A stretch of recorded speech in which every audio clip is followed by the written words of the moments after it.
Previously, we explored Zaros' rise to power on Gielinor through his acquisition of the demonic legions of the planet Infernus and the initial expansion of his empire over the course of the Second Age. Now Zaros had to manage this growing empire, and it turned out that not even a god could anticipate the problems that would arise. This would lead to Zaros making a decision that would change the face of Gielinor forever. Zaros' empire had grown to be the largest empire ever seen on Gielinor.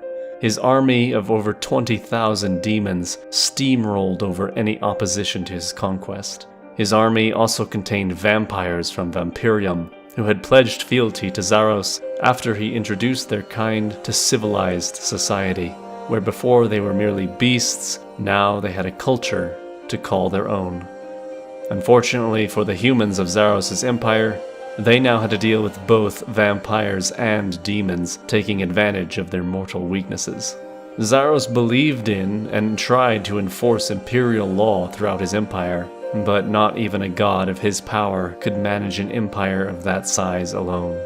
There was corruption and abuses of power regularly that would see the humans and other weaker mortal races abused by the much stronger demons and vampires. Zaros was either naive or just didn't want to acknowledge this fact about his empire. The law said that humans and other mortal races should be seen as equals, but it just wasn't true. Sometimes vampires would overfeed on a human, killing them. It was also very common for the demonic races to kill and eat the homeless and poor people who lived on the streets of Sentistan. And instead of these perpetrators being sent to prison and carried at, they walked free, because the ones who were responsible for enforcing the law also were made up of vampires and demons. This went on for centuries, and humanity came to see it as just a part of their life. But it is this violent and unjust legacy that humans endured that would plant the seed in their minds that Zaros' empire was not the greatest empire Gielinor had ever seen. It was just the most corrupt. This idea would continue even into modern Gielinor, where the hatred of demons and vampires would manifest into something a little more broad. Humans against monsters, or Ham, still carry the vestiges of that ancient fear of a time when humans were nothing more than pawns and food. Now it is the middle of the Second Age, and Zaros stood with his invading force once again, ready to bring a new land under the banner of his empire. This land belonged to the Menophites. The tropical land had been ruled by the gods peaceably for thousands of years, but Zaros could not bring his grand vision for Gielinor into reality unless he controlled everything. His first push into their lands was extremely successful. The Menophite people were weak and outnumbered compared to his army of 20,000 demons. Two of the Menophite pantheon, Icthlarin and Amaskut, knew that Zaros' forces were not of this world, and they would have no chance in pushing them out of their lands. So they attempted to even the playing fields by setting out into the cosmos to search for someone or something that would help them. Ironically, they found both their doom and their salvation on Zaros' homeworld of Freniske. They found the Majarat, a race of immortal warriors that would play a major role in the events on Gielinor for thousands of years to come. Even though the Majarat were immortal, there was a catch. In order to keep their immortality, they were required to sacrifice one of their kind back to their creator, the elder god Ma, in an ancient ritual known as the Rejuvenation. The evolution of a race whose primary goal was to find a way to survive this ritual by any means necessary fostered a kind of ultimate Darwinian philosophy amongst the Majarat. They constantly sought challenges in the form of fighting, war, and deception in order to better themselves individually and thus avoid being the weakest link of their race, as the weakest member was always the one who was sacrificed. Icthlarin and Amaskut were not particularly pleased with the Majarat's way of life and philosophy, but they knew that they were what they needed to defend their lands from the Zarosians. The Majarat agreed to fight for the Caridians as it would, once again, be a way for them to strengthen and hone themselves. Iclaran and his sister returned to Gillinor with the Majarat army in tow. They pushed the invaders out of Caridian lands with ease.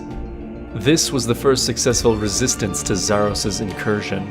Not even the demonic hordes of Zaros could stand against the 500 majarat, who had spent most of their immortal lives training for battle. They were like Spartan warriors times 1,000. They outsmarted the demons strategically and beat them back in the open battlefield with brute strength, in magic, and in might. Zaros had no choice but to withdraw his forces. This defeat would ultimately turn into an opportunity, though.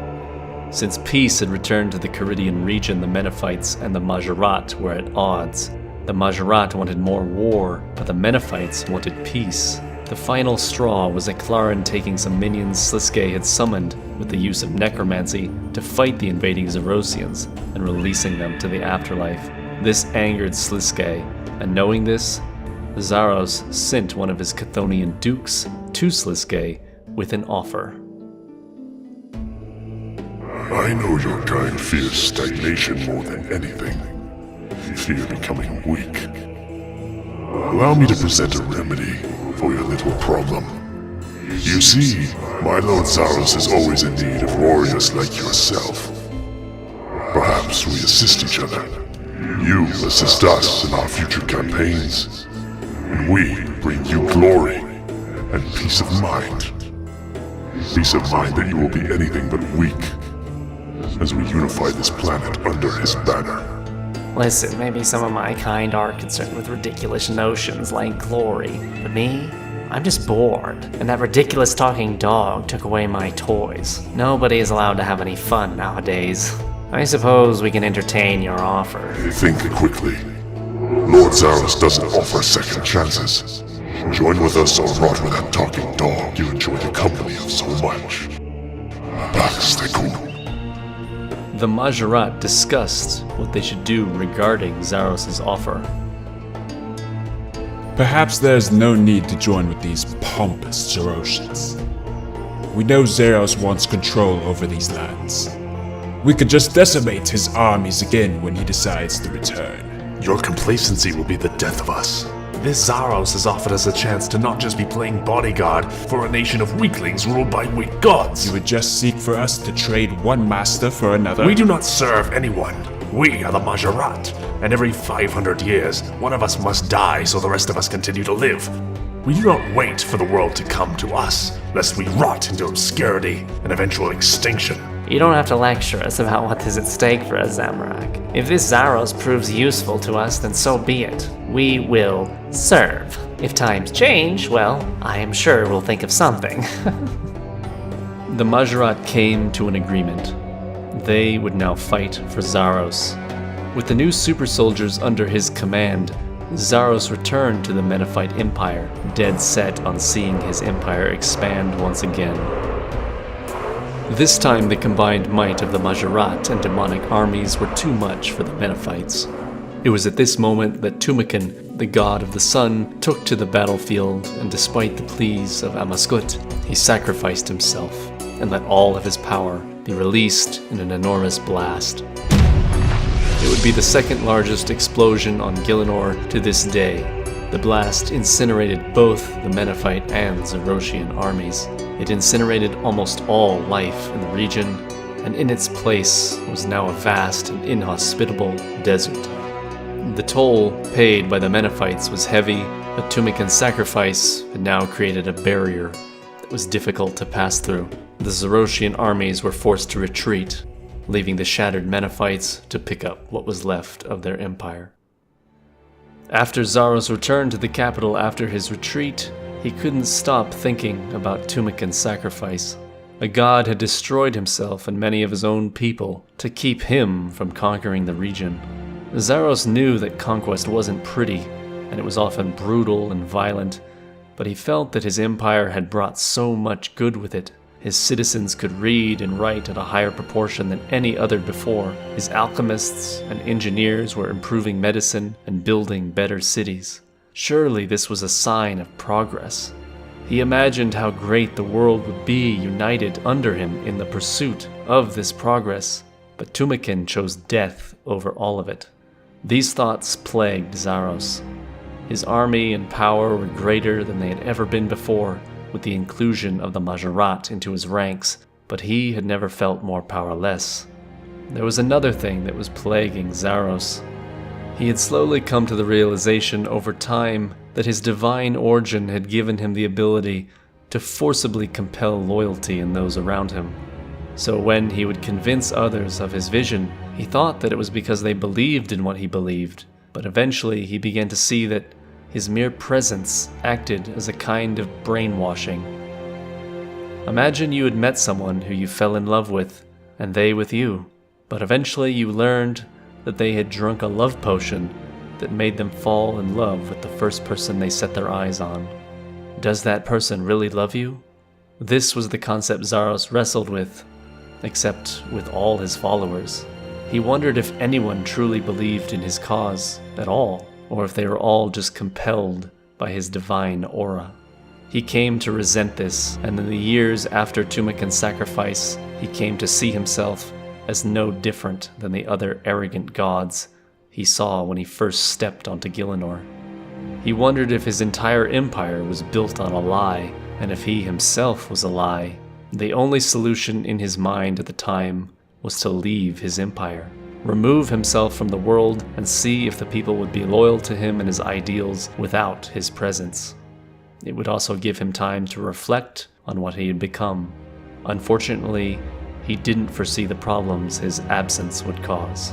In his absence, things began to get worse for the Empire. The majarat and many other members of the government and church began to resent Zaros' absence, and it wasn't just because he wasn't there to compel their loyalty anymore. It was just that they felt that he was being a hugely irresponsible leader. This absence would be Zaros' biggest mistake, and would lead to dire consequences for him and his empire, as he chose to abandon what he had built instead of actually addressing the problems facing his nation.